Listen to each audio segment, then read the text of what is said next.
My name is Brian. For those who don't know, I'm an independent financial planner. I run a business called Freedom Financial Planning. We are an independent and fee-based financial planning firm. I'm based in Cape Town, but I operate on a virtual basis. And so today, what we're going to talk about, as inspired by Mr. Hart's suggestion, is how to interpret fund fact sheets. It's quite an important topic, especially if you do your own investing. A lot of that information that is included on fund fact sheets might seem a bit foreign. And so today we're going to demystify it a bit. Time will not allow us to get too granular, but I'm going to touch on some of the big things that we tend to look at fund fact sheets to be able to understand what we're seeing. So I'm going to first start off with getting right into the fund fact sheet itself. And I have selected a fund fact sheet from a very common name in South Africa, a very popular investment firm called Coronation. The Coronation Balanced Plus Fund is the one that we're going to pick on today for the most part. And the reason I selected this fund is, firstly, it's a very large investment. It's one of the largest unit trusts in South Africa. And so it's got a very long track record. And so that helps us with some data to be able to analyze now. Furthermore, it's a multi-asset fund. Multi-asset means multiple asset classes. Multiple asset classes meaning it has a mixture of bonds, cash, equities, properties, local, offshore. It gives us more data and ammo to work with today. And also, thirdly, it is a fund that might be utilized quite commonly in retirement annuities. You might have retirement annuities with an advisor or through an employer, a retirement fund, a pension fund, or a provident fund. And you may have seen this name pop up before, the Coronation Balanced Plus Fund. So I thought I'd bring it close to home and give us something we can all kind of relate to. Not all fund fact sheets are as comprehensive as this one as well. And that's why one of the reasons why I'm also using this as an example. They cover pretty much everything. But today we're not going to look at everything. We'll look at some of the things that are relevant. This fund fact sheet has a covering page, and the covering page is providing us with a lot of information immediately about this fund. Now, when you're investing, hopefully by the time that you get to investing, you know why you're investing and what you're investing for.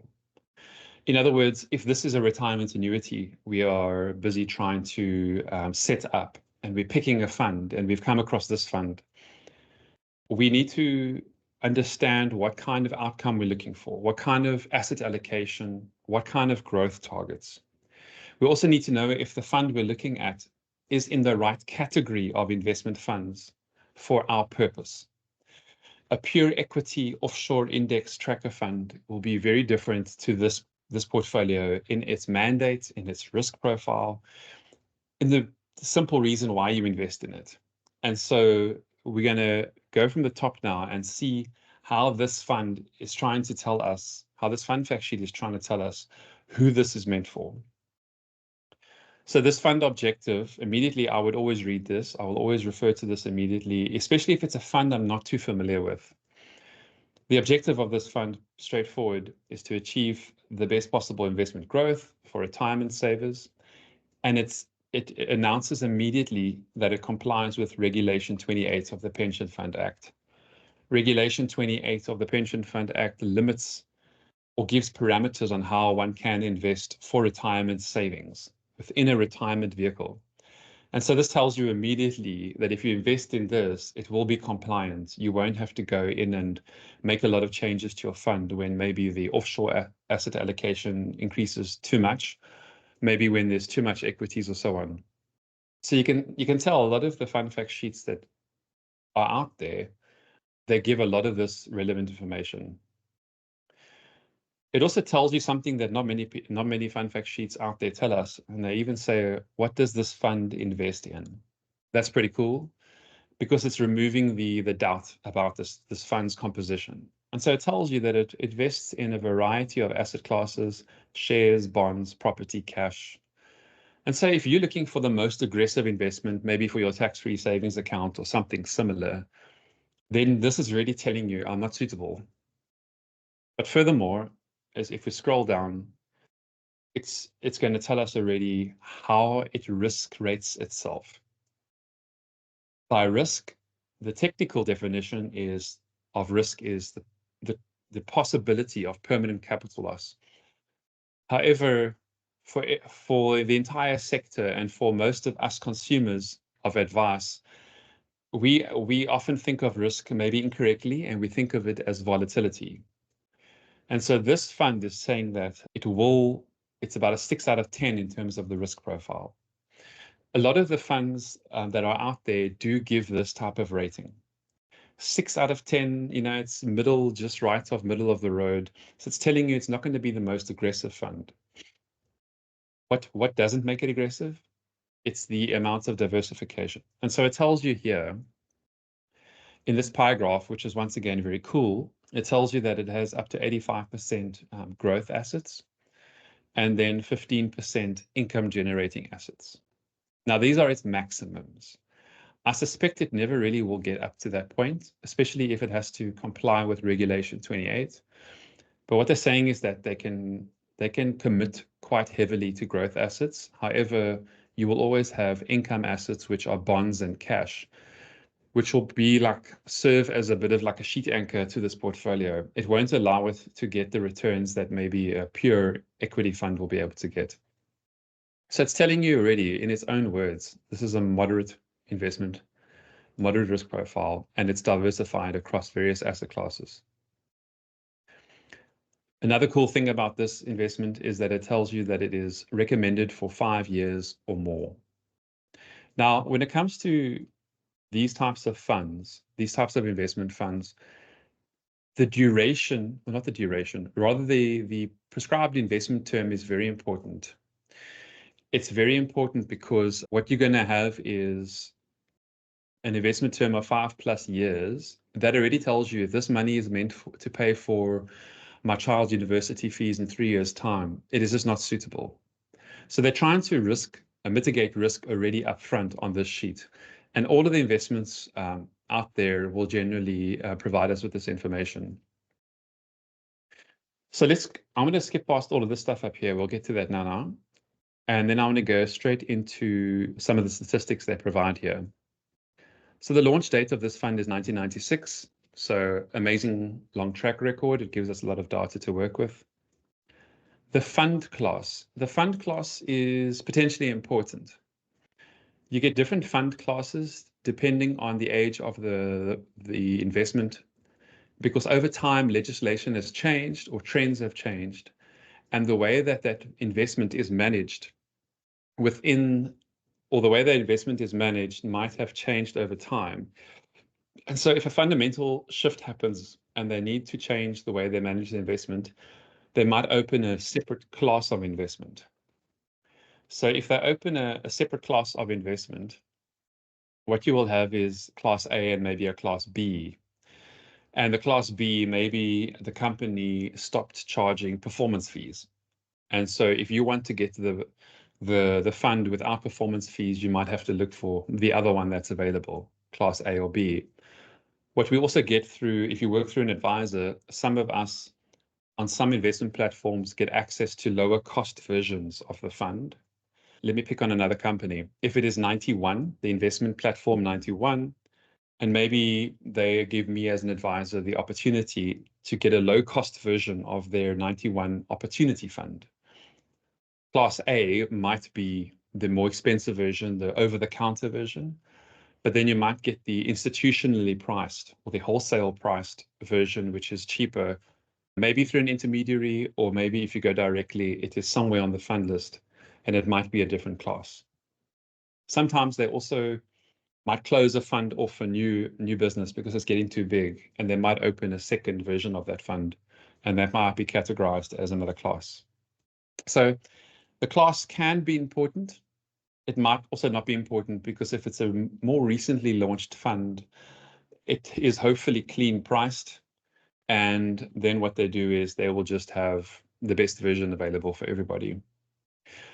On the fund classes, you might also get something that is institutionally priced. So if you have an employee benefits scheme at work, you have a retirement fund, maybe the Coronation Balance Plus fund might be a different class, P or R or something.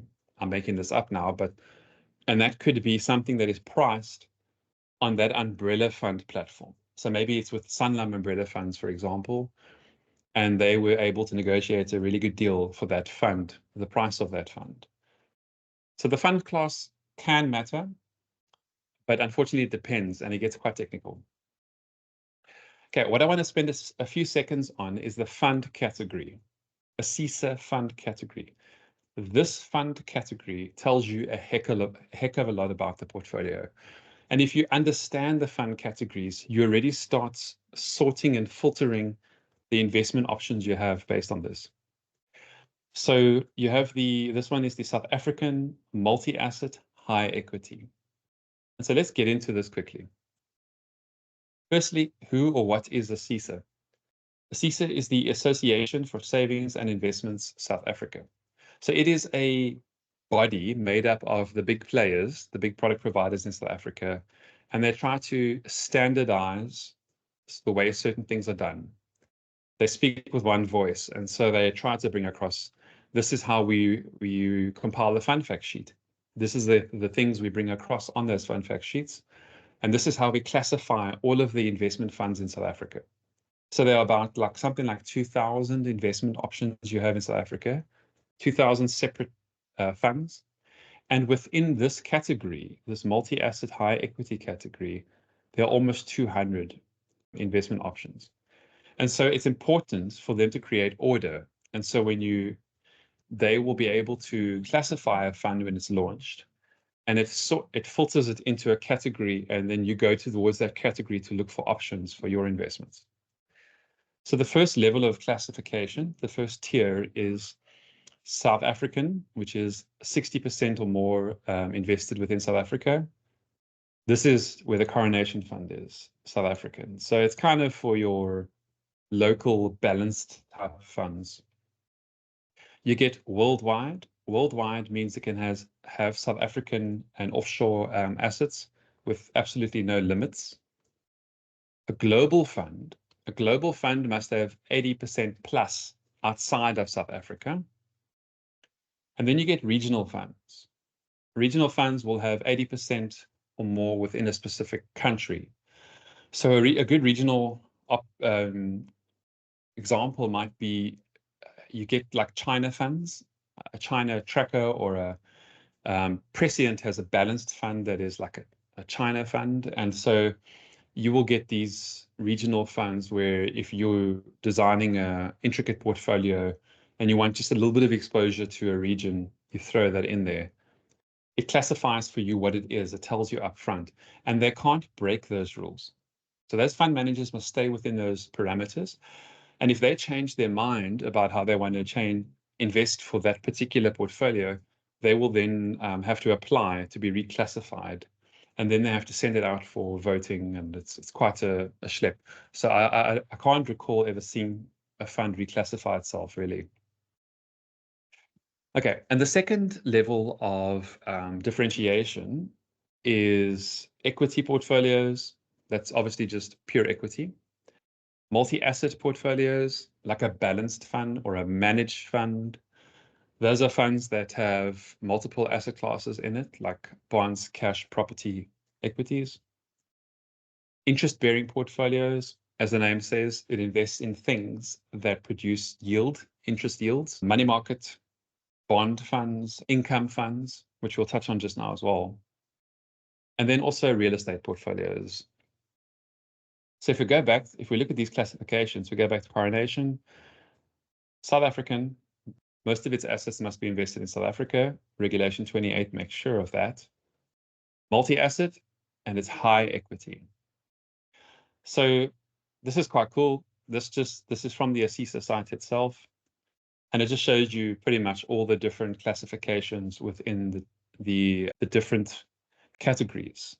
So you get multi-asset flexible, you get multi-asset high equity. This is the space we're looking at right now. Then you get multi-asset medium equity, low equity, and so on. Interest bearing, and then also the equity portfolios. So an MSCI World Index, if I pick on maybe Satrix World Index feeder fund, It is an equity general, as far as I'm aware, equity general fund. Now, just a little rule of thumb here that you can maybe use if you are looking at portfolios and you think, how do I, based on this classification that this fund fact sheet gives, how do I treat this for investment purposes? This is not advice, this is a rule of thumb, but you will see just now that this rule of thumb is pretty well entrenched in the industry. And so multi-asset high equity fund, pretty much it's a Regulation 28 compliant fund. So it's going to go up to a maximum of 75% equities. Historically, these funds have been able to produce returns of inflation plus 5% a year over 5+ years. So it's a long-term investment, and we only measure the performance over long terms. And you would invest in this for 5+ years. A multi-asset medium equity fund normally is up to about 60% equities. It targets inflation plus 4%, and it's invested for a term of maybe 4+ years. And then similarly, a multi-asset low equity fund, it's up to 40% equities. It targets inflation plus 3%, and a term of 3+ years is suitable for this type of investment because only 40% of its allocation will be towards equities, which means that the rest will provide a lot of downside protection against loss, if you want to call it that. The next one. Yeah, okay. Cool. So let's just scroll through here and see what else it says here that's relevant to this discussion. I'm going to make this a bit bigger. I hope it shows up nicely. So this is often like normally what you might just get on a fund fact sheet, this single page, and you can see it repeats some of the information above. The information above is quite generous. In the first page, it tells us exactly what this fund does. But here you can see it once again repeats the category, it repeats the launch date. It gives us the fund size. They all have to report on the size of the fund, which is great. If a fund has 10 million Rand in, you might be hesitant to put money in, but if you put 2 million Rand in, you might be the single largest participant in that fund. Could create some liquidity issues, I'm not too sure. A lot of people might be afraid of that. This is one of the largest funds in South Africa, 112 billion Rand. The NAV stands for net asset value. It's like pricing a share in a way. They price it in cents, South African cents. So this is 14,558.72 cents per unit. So when these funds are launched, they're launched with a price per unit. I don't know what the price per unit was for this. I suspect maybe like, I don't know, like 100 cents or something, maybe 1,000 cents. And so what happens is it's priced at whatever it is, and then from there onwards, it grows. Just like a share. Like a share is priced very similarly. And so when you invest money into this, you're not just throwing money into a fund, you're actually buying units. So if you have, for instance, 10,000 Rand, and this per unit is 14 Rand 56 cents, if I round it up, you would take 10,000 divided by that, and you would be able to determine how many units you bought. Now you want that unit price to go up and down, or up rather. And so when they determine the performance of a fund, what they're looking at after all of the fees are taken off, they're looking at the difference between your starting period and your ending period. They're looking at the difference in that NAV. So if we check in a year's time, and this is no longer 14,558, but is 15,000 cents, then it's grown by that difference. And then they work backwards and determine what the percentage was. And that is how they work out the performance.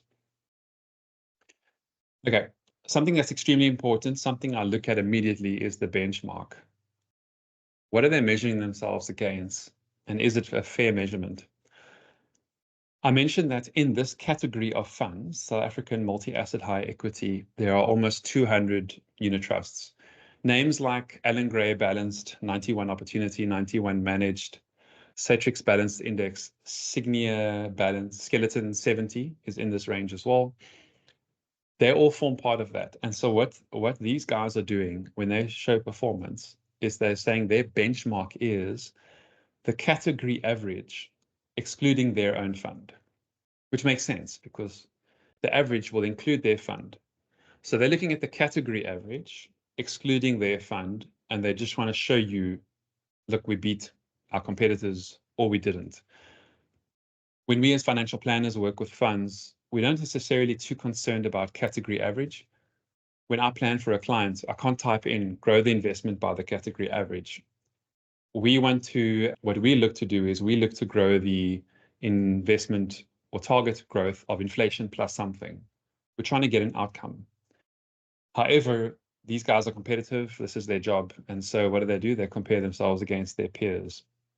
Although I don't think anyone gets the average, if I'm honest. Okay, then we move to fees. Fees are quite important, but one thing I want to say quickly is that any returns you see, which we'll get to here, these returns are net of the TIC, the total investment charge. That is by law, and that is how it's reported.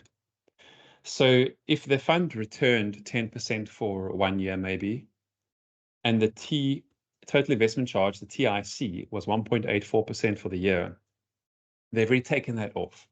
You don't need to think to yourself, what was the net return?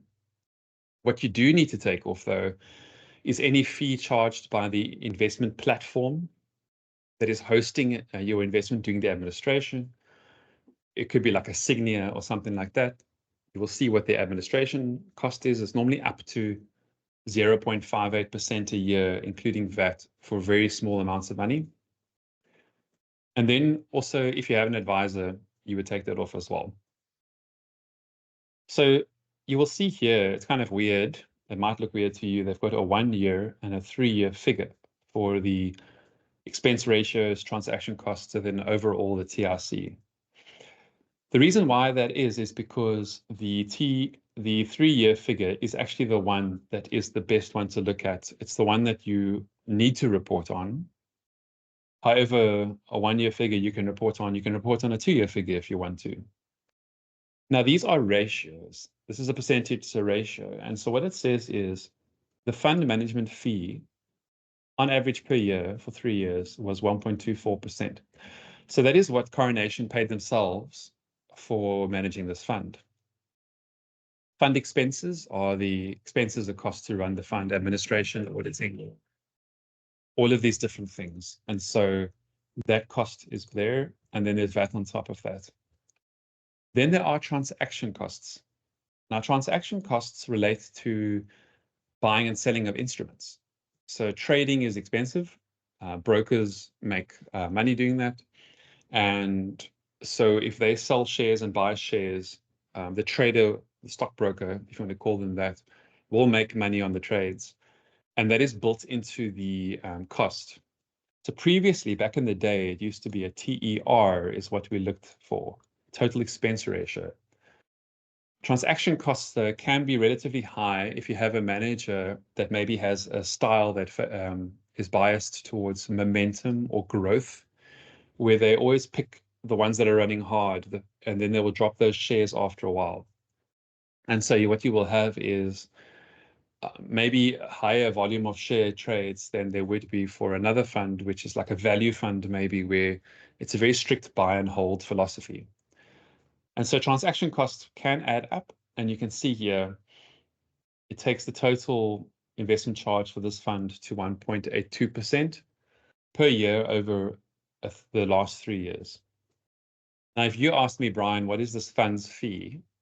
As a financial planner, as a licensed advisor, I would say it's 1.82% TIC. I wouldn't tell you it's 1.84 realistically, because the 3 years is the prescribed figure we would quote because it's more accurate. You could have a 1 year where there's like hardly any trading, and so that fee is like close to zero, and then it gives you a false idea of what the cost is. So we look over 3 years. That's a good time span to be able to assess the costs. Furthermore, this is an active fund. You can see it's an active fund, firstly in its price, because it's 1.82% all in. And secondly, they talked about that they buy shares. And so in a passive fund, it's quite a bit cheaper because they buy in and out of an index. And realistically, they often just buy into the index and just trim their allocations accordingly. And so their trading fees are much lower. Okay, so benchmark and fees are very important, and these are things that I would always look at. Some funds I've seen that are flexible funds, which means they're aggressive. They can go up to 100% equities. Their benchmark was inflation. It tells me a lot about the company. And so these things tell, you can make yourself look good depending on what you compare yourself against. So what I'm going to go straight through into is returns here, and then I'll go into asset allocation. So in terms of returns, this is quite cool. What they have is they're like one of the only fund managers that do this. They have an unannualized return since inception. What that means is the cumulative return, the total return since 1996 that this fund has provided. And you can see there it's like absurd amount, 3,330%. So that's awesome. And it shows you here, if you put 100,000 Rand in 1997, or just before then, 1996, it would now be worth 3.4 million. CPI plus 5 over that period amasses to 1.8 million if it grew by CPI plus 5. And if it grew according to the peer group average, it would be 2.3 million. So what I care about is the CPI plus 5 figure. And what I would also look at when analyzing this is CPI plus 5 is the target. Are they getting that? And over what time periods?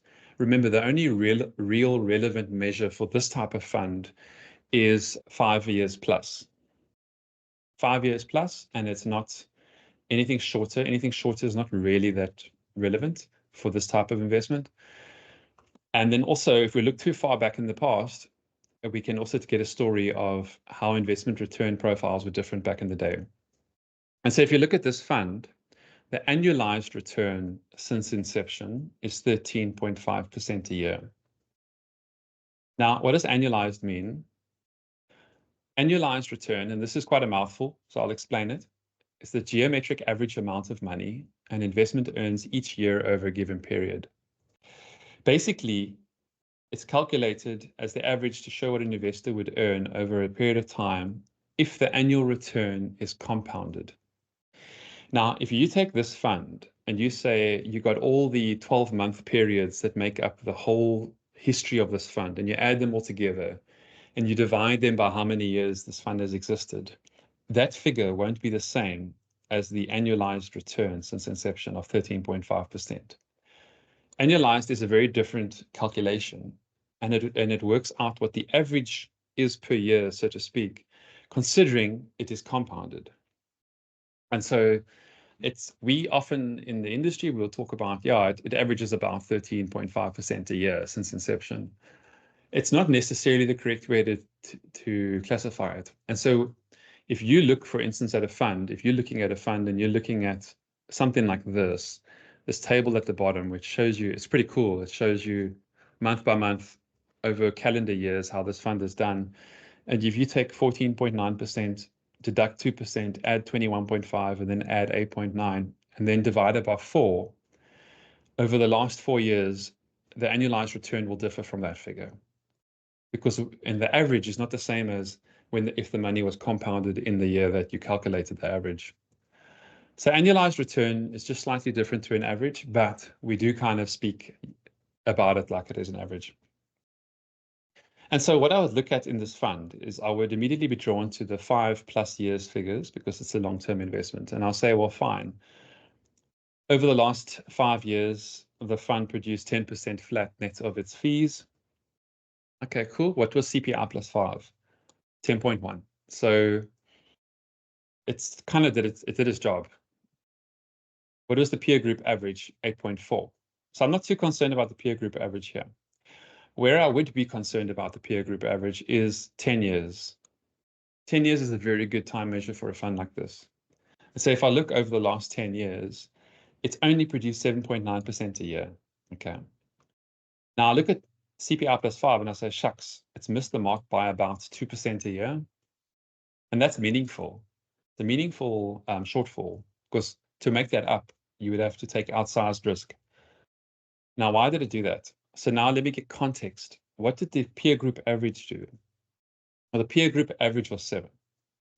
It doesn't mean other good funds got 7. But what it does is it gives me like, it's a bit of a litmus test. It's kind of for me to say, okay, look here, maybe on average, the returns weren't there. And then I can dig a bit into why were the returns not what they were targeting. If we look into this briefly, we're catching a good few years of the Zuma administration. And for anyone here who's invested for more than, say, 7 years, 6 years, the Zuma years were pretty much hell for these types of funds.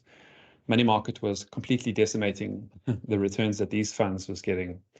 And so it also depends on when you look at a return over 10 years maybe looks bad, over 15 years it looks good, over 5 years it looks good. You might also be catching the tail end or the beginning part of a crash, something like that. And so 1 or 2 bad years, if you look back 10 years, 1 or 2 bad years, your data points start off in negatives potentially.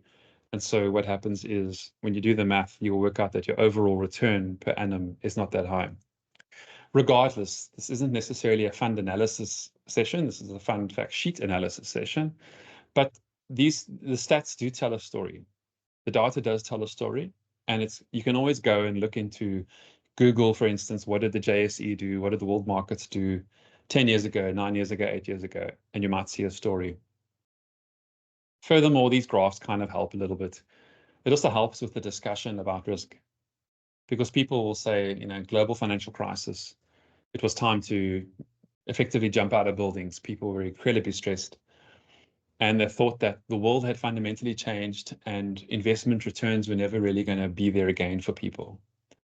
If you zoom out and you look at this picture since 1996, the global financial crisis is the part I'm highlighting here. So you can see, yeah, it's kind of a long downward trajectory, but in the greater scheme of things, it's not really that much of a train crash. Furthermore, the most violent world markets crash was the COVID crash. It fell like, I think, 35 or so % within just a couple of weeks. And everybody also thought the sky was falling. And then it is indicated here by the smallest little notch downwards. And so these funds just help us, maybe these graphs rather, just help us rationalize the investment and the current noise that we see. Asset allocation, I always look at this as well to see what the bias of the asset manager is. So these guys are pretty cool. They've given us a nice breakdown here of really down to like what sectors they're in within equities, industrials, consumer goods, telecoms, financials.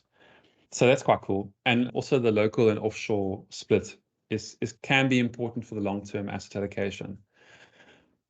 What this fund tells me is, when I'm looking here, is that they are far more overweight offshore than probably just about any fund manager that manages funds like this. The reason is probably they have low conviction in South African assets, but they are almost not maxed out, but they do have a very good, a generous allocation towards South African equities. It's about 36%, and their offshore equities is about 36%. So they can go higher for both, but they're not. Where's the rest of the money going then? Well, bonds, they've got 12.6% in bonds. So this tells me that they're picking up what's available, and bonds are bringing double-digit yields with not zero risk, but maybe less risk than, for instance, equities, historically speaking. So this tells me that they're bullish on offshore assets. They're actually outside of their mandate of 45% total offshore. It's not really too much of a train crash, because they have opportunities. I can't remember if it's once a year or once every 6 months that they have to rebalance and bring themselves within the Regulation 28 offshore limits. I think it's once a year. And so they might bring it back in at some point within the next few months, and then they'll be back down to 45%. The hard time for them will probably be determining what shares to sell to do that, or what offshore bonds to do. This fund also tells me, if you look at this asset allocation, they are aggressive managers. Coronation is known to be aggressive. And sometimes that doesn't always work for them. Like, for instance, their offshore investment funds had a 9 or 8% exposure to the Russian stock market when they invaded Ukraine. And those investments were downgraded to zero. So there was a loss that they wrote off. So they are aggressive equity managers. They go for growth. They go for, I think, momentum, you can say. And so they will sometimes have favorites up there. You've got NASPAS, you will have Process too. But yeah, so this tells me that they're aggressive. Their equities, that they believe the long-term equities are the dominant asset class. I can't necessarily say I disagree with them. And then this I want to spend about 2 or 3 minutes on is the risks statistics. Risk, once again, is a word that's used here to describe volatility. So we can call them, like often we will, in the investment world, we will refer to vol. Vol is short for volatility. And we will ask a fund manager if we meet with them and give us your roles, your vol statistics or vol data. And it's just to understand how this fund acts. When I mean acts, how high up does it go and how low down does it go? Some funds that are pure equity, for instance, it's a roller coaster ride that generally trends upwards, but it's up and down. This fund, the statistics will tell us a story, these risk statistics. And so the first one I would look at here is the annualized deviation. So annualized deviation, it's actually called standard deviation. And then what they've done is they've annualized it, like the performance statistics, they've annualized it over the length of the fund's existence. So instead of giving us a recent figure, they're giving us an historical figure, which I think is fair enough. So what does this mean? Standard deviation is the measures the dispersion of a data set relative to its mean. It's used as a measure of relative riskiness of an asset. So in English, what does that mean? The mean percentage return for this fund, whatever that is, say it's, 10, 11%.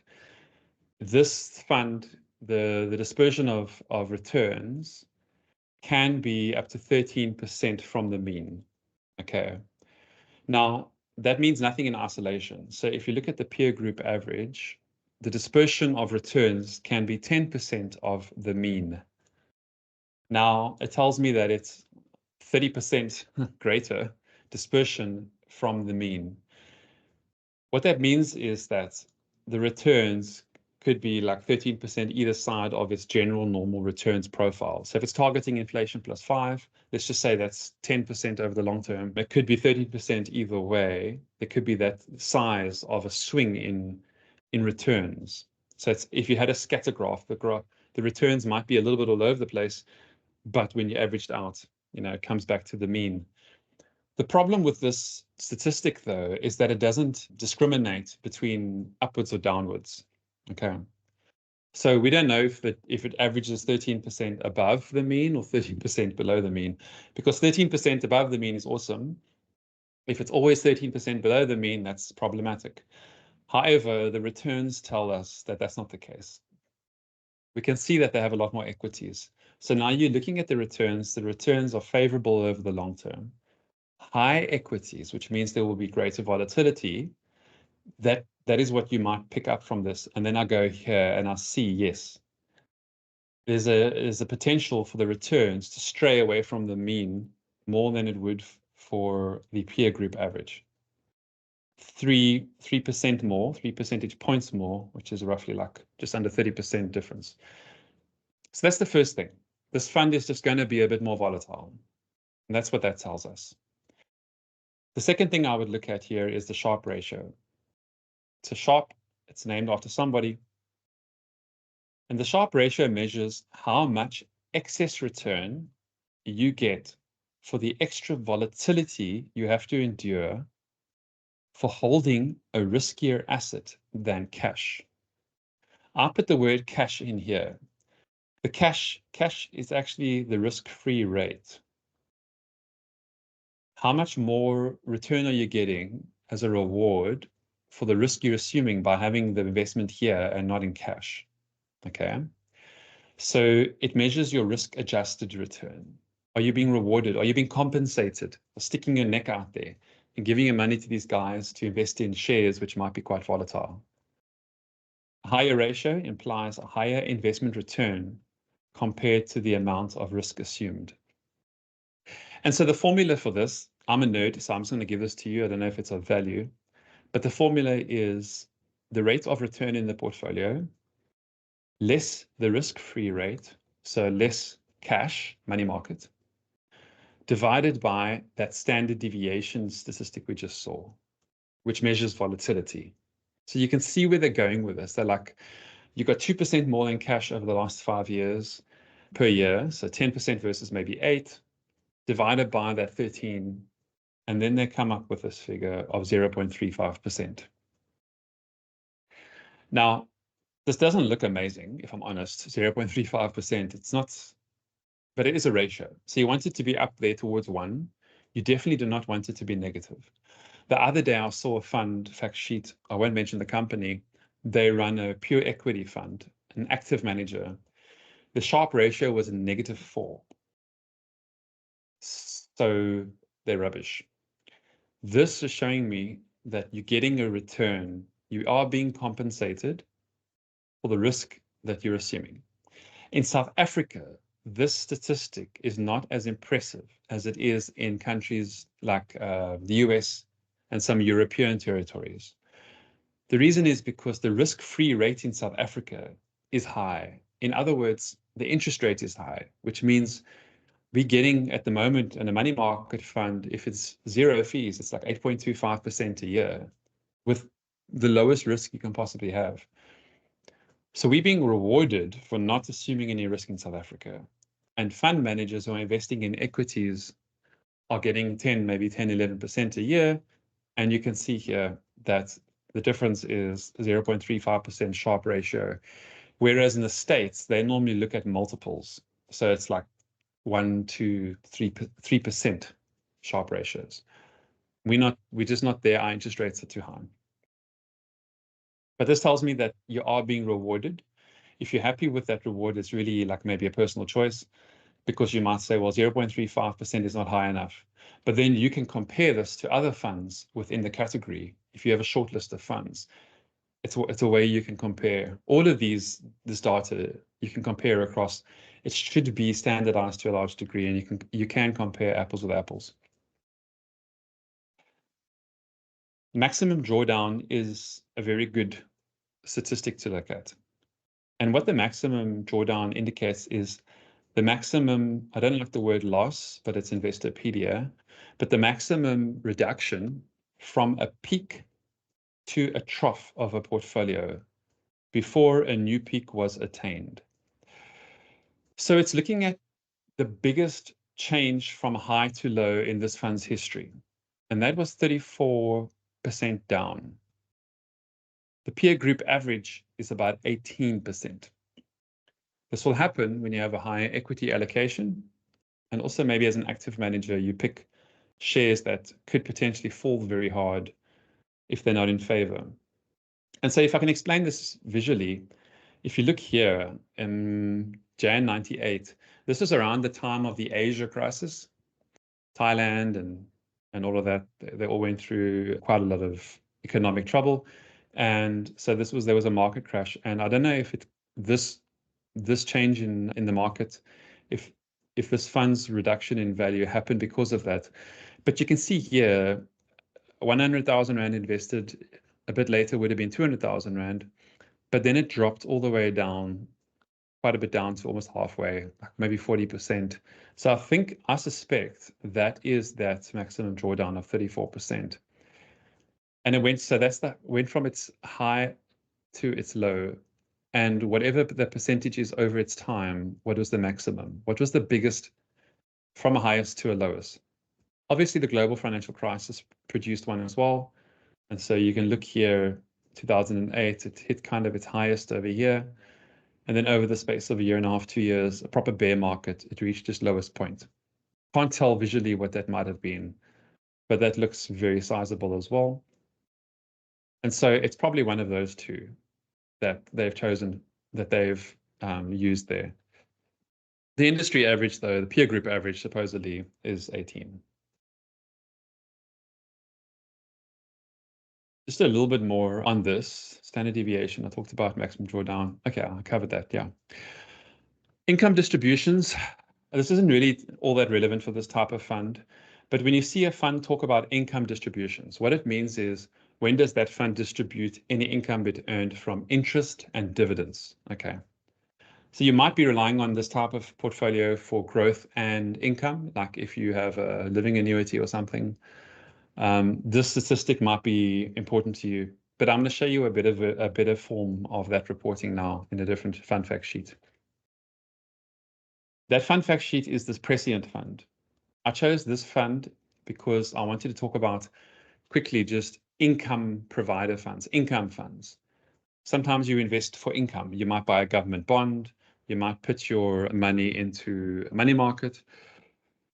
There are funds that are established just for that purpose. And so you will see their classification is South African, multi-asset, because they can have more than just bonds. They might have cash. They might have property. In fact, a lot of them probably will have property. And then furthermore, it says what it does on the label. It says, I'm an income fund. And so if you do happen to have money in an income fund and you want to calculate what income can I expect from this fund, there's a bit of mathematics you can do. What you can do is get your fund statement, your investment statement that you get quarterly, and you will see how many units you own of this fund. This fund is actually the biggest income fund in South Africa. That's why I chose it.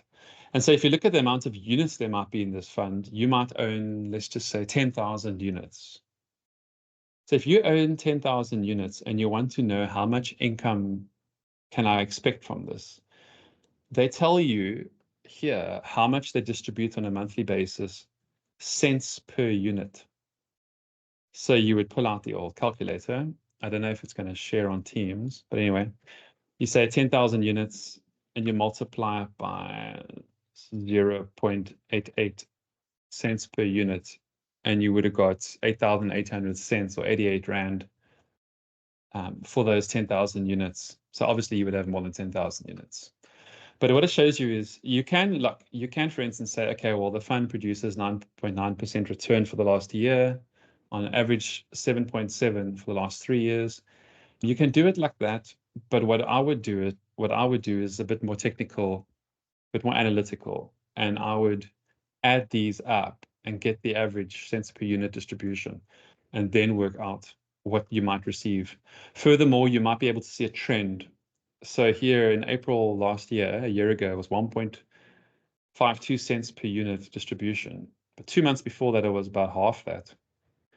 And so there have been spikes, but it looks like it's normalized since then. So I would look for just trends, maybe. I don't have a lot of clients really invested in these at all, to be honest, but it is something that's important if you want an income generating fund. The percentage is okay, but the cents per unit distribution gives you an idea of how to manage your expectations. Another thing that's important when looking at funds that are heavy in bonds is what we call the duration of the fund. The duration refers to, you can see at the bottom here, it talks about the bonds that they own, 1 to 3 year bonds, 3 to 7 years. You want a fund that is balanced, but you don't want a fund that has long duration. So this fund, forward yield remains attractive at 10.68. So they believe they will get 10.68 from bonds from this fund, looking forward.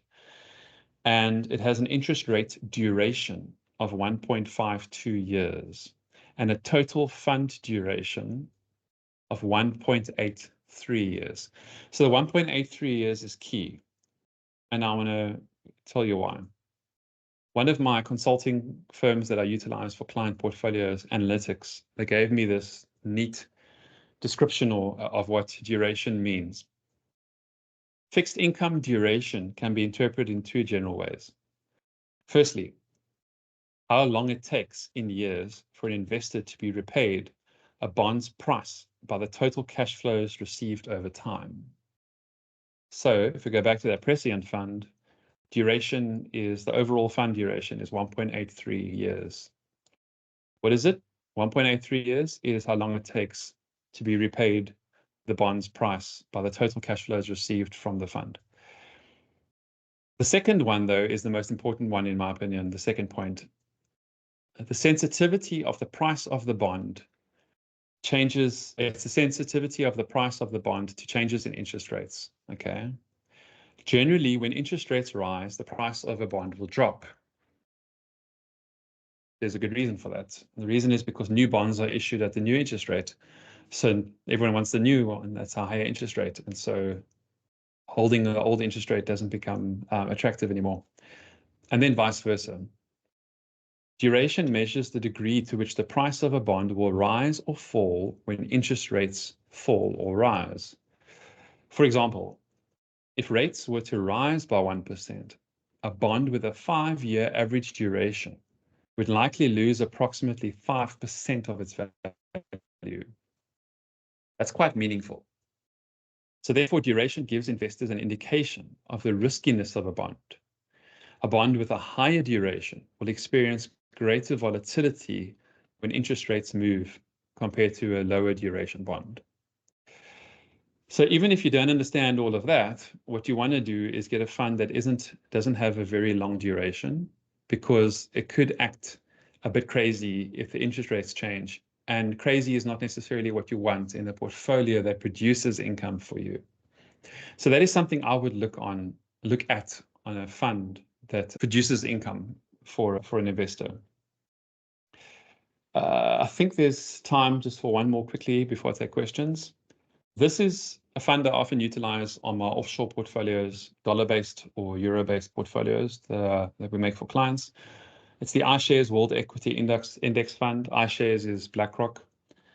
And this is not a South African fund. It's not South African compliant. It doesn't have to apply by ASIS's standards for reporting. And I want to show you that our reporting standards are actually very good compared to what's out there, because BlackRock is massive. This fund is worth what's that? Yeah, that's a lot of money. $2.287 billion. Yeah, $2.228 billion. So there's a lot of money in this fund. It really is a market mover. But if you look at the reporting, if you want to know what the performance of this fund is, and I'll zoom in for you, this is the only performance statistics they give. And so this is obviously in dollars, but you can see the fund in green. Benchmark is the MSCI World, which is just replicating. But you can see how they just give you calendar year returns. So it's 5.7, -1, 7, 22, -9, 27. You can't get a feel for what the annualized return is per year. You would have to work out for yourself some sort of average when you look at that. And that's it. The rest is asset allocation. And then they spend a ton of time focusing on ESG for some reason over here. So our reporting standards are actually quite good. I have a lot to say about the local industry and how they operate, but I must say, on all of the funds we can look at in South Africa, we generally get most of, if not all, the information we need to be able to make a good decision, an informed decision about that investment. And then lastly, this is a fun fact sheet from Analytics, who gave us that definition just now of duration. It's an investment partner of mine. And the only reason I'm showing you this fund, it's not necessarily available to the public, but I want to show you this fee here. Now, I have had people ask me before when they've shown me statements that they've got of investments, and they say there's an additional fee, a discretionary management fee or a discretionary fund manager fee, a DFM fee. That fee is there to pay the company for constructing this portfolio. So it's a consulting fee that they charge. And so this fee, the underlying TIC, is the costs of all of these funds, Cetric, Central, BCI 91, PSG, etc., tracker funds. That's their cost. And then this is their fund fee. And so you need to deduct this 0.29% from the returns to get like the net fee, the proper net investment fee, if that makes sense. Because this happens outside of the product, and so it is an external fee. The underlying happens within these individual products and is deducted before the returns are published. So That's that for now. Let me go straight into the questions here. Risk-free return is definitely a 3-month treasury bill, so money market. Dave says, balanced signals for me fairly middle of the road, typically less than 85% in equities, more typically 50 to 75% growth equities.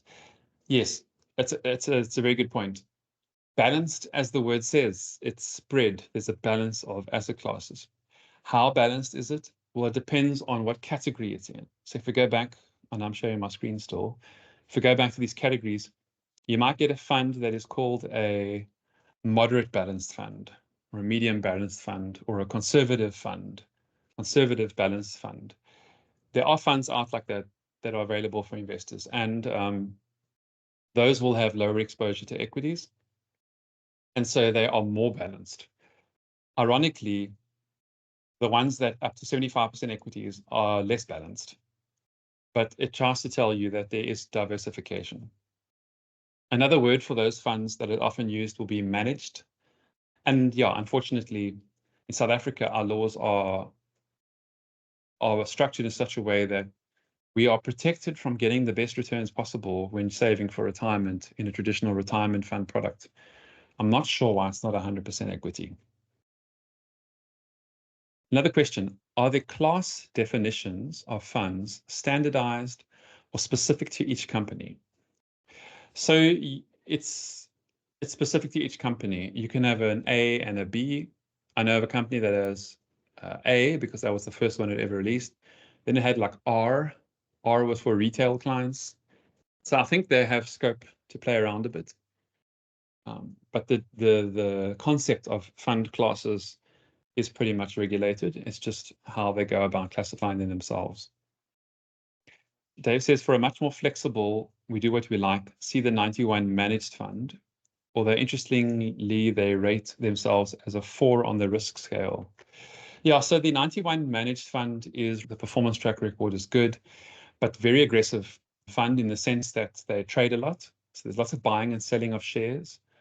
It's got that momentum style again, where they take a share that has shown it's doing well for a while and they jump onto the bandwagon and then they try and time the exit from that share. So they don't write it down. They're not going to be like the value managers like Warren Buffett and that who hold a share for 30 years.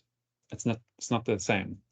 So much more aggressive, and the fee is a lot higher. I know a lot of us are fee conscious. I'm particularly fee conscious with investments. But you need to remember that the return is always published net of the fees. And so if the return is, you really think it's awesome, then you got what you paid for. If the return is bad and you see the fee is high, that will explain a lot of it. And it shows you that maybe that asset manager's model is not working. It's rated 4 on the risk scale because it is Reg 28 compliant. They can't be too risky, the managed fund. Retirement funds are in there. And so that's why they are regulated. Fund category average equals we want to finish the race in the middle of the pack. Yeah, I'm not going to disagree with you. That's all I'm going to say about that. Yeah, some performance targets are stated as gross of fees. Performance targets might be gross of fees, but they won't change the way I would look at a fund fact sheet.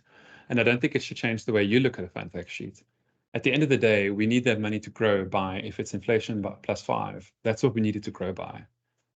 And so I don't care about someone's reasons why maybe it didn't get there. So if they say, we got inflation plus 5, but then our fees came off, well, that's like a tracking error. That's your problem as the fund manager. You need to do a better job, because then I would just get the cheaper passive fund that might be giving me there and thereabouts, because they're not giving so much away to the fund managers in terms of fees.